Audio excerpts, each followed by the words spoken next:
Ever since I was a kid, I've had an intense fear of needles. Whenever I look at them or think about them sometimes, I get kind of queasy and lightheaded and I really want to pass out. And even today, I still do that. But despite that, I've chosen that I want a career in the medical field. And my attention was turned towards radiography. It was turned towards radiography because I honestly believed that there were no needles in radiography and that you didn't have to give people shots or IVs or whatever. I was wrong. But in discovering this, I also learned a little bit about the history and about the different types of other procedures that emerged because of radiography and how useful it is in diagnosing diseases. So I'm going to be giving you guys a really brief history of radiography and also be talking about X-rays themselves and the different branches. The history can be dated back to the mid-1600s when in 1643 the first monumental development was discovered. It was a vacuum tube discovered by a man named Torricelli that found it whenever he invented the barometer. And then Otto van Guericke invented an air pump that removed air from these tubes, which created higher quality vacuum tubes, which led to higher quality experiments. His experiments were repeated in 1659 by a man named Boyle and 1865 by a man named Springle. From the 17th century forward, all the experiments basically dealt with electricity. A noteworthy name would be Benjamin Franklin for all of his famous experiments with electricity. But as far as radiology goes, one of the bigger names would be William Crookes. William Crookes furthered the study of cathode rays, which are streams of electrons, and demonstrated that they were powerful enough to rotate a wheel that was placed in a Crookes tube. Another early component of radiography would be the film. In 1871, a film with a gelatin silver bromide emulsion was created and remains the basic component of film today. And in 1884, roll paper film was created, which was an improvement, and also the study of cathode rays and improvement on Crookes tubes.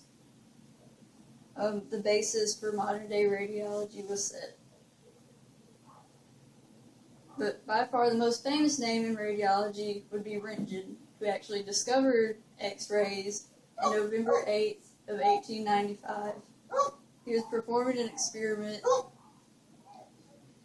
with a Crookes tube at high voltage and noticed that a piece of barium paper several feet away began to glow. Being familiar with the experiment, he knew that this wasn't a type of light, but it was something new and different that no one else had discovered. It was a type of ray, which was an X-ray, which is named X-ray because at the time nobody knew about it, and in algebra, when you don't know what something is, you call it X, so X-ray. And he also produced the first radiograph, which was of his wife's hand, where you could see all of her bones and the 2 rings on her finger. Also, this was a time before they knew how dangerous X-rays were, and would have them at circuses to give people bone portraits. And rich people would even have them in their houses to entertain their guests until they started dying. Radiography has come leaps and bounds since Röntgen's discovery, and now I'm going to talk a little bit about the technology itself and how X-rays are produced. They're produced by energy conversions, and a few primary items are needed to do this. One would be a stream of electrons, or a source of electrons, which would be the cathode ray, a means to accelerate them at high speeds, which would be electricity, and a way to bring them to a sudden stop, which would be the anode, which is a positive thing compared to the electrons. The byproduct of these energy conversions is actually 99% heat, and only 1% is actual X-rays. And during this time, different types of the way of getting the radiograph started to come about. First, we had just film that you would take into a dark room and develop.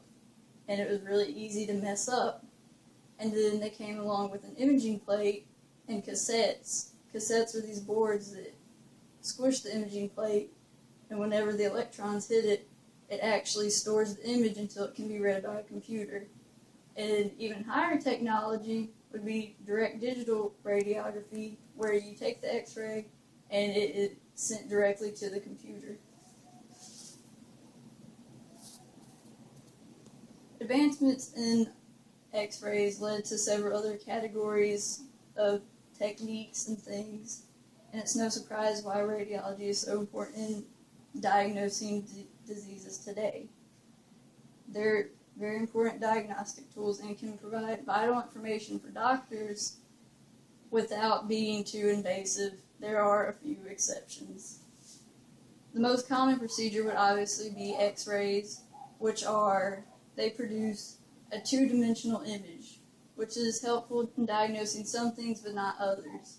Because in an x-ray, say there's a foreign object that's metal on the x-ray, you can't tell if that object is on top of the patient, in the patient, or underneath the patient, which is why CT, computed tomography, is so helpful, because it actually produces slabs or slides of the picture of whatever body part and gives you a cross-section 3D image that you can see everything.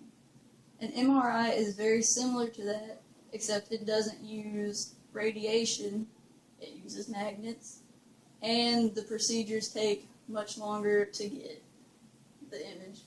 Another category would be sonography or ultrasound, which uses echoes. They put the goo on you and then they use their little probe and it catches the echoes that bounce off of your body parts. PET, or positron emission tomography, is a very costly procedure, but it's very useful. It can actually distinguish between benign and malignant cancer. It shows the physiological function of your body. They'll introduce a dye into you, and they can record how your body uses the dye. If it uses it correctly, you're fine, and if not, there's probably something wrong with you. And then fluoroscopy is basically x-ray, but a movie. You can see something. You can watch a patient swallow a contrast and watch it go down their esophagus and through their stomach and through their intestines. In conclusion, radiography dates back to the mid-1600s, has a variety of uses and interesting history, with Crookes tube and experiments with electricity and creation of film. Modern radiography was established in 1884. Advances in technology made things easier, quicker, and much safer for patients and the technologists, but radiography is one of the most helpful tools in diagnosing disease, and with all of the advances, it's safe to say that it will be a part of our healthcare system. The end.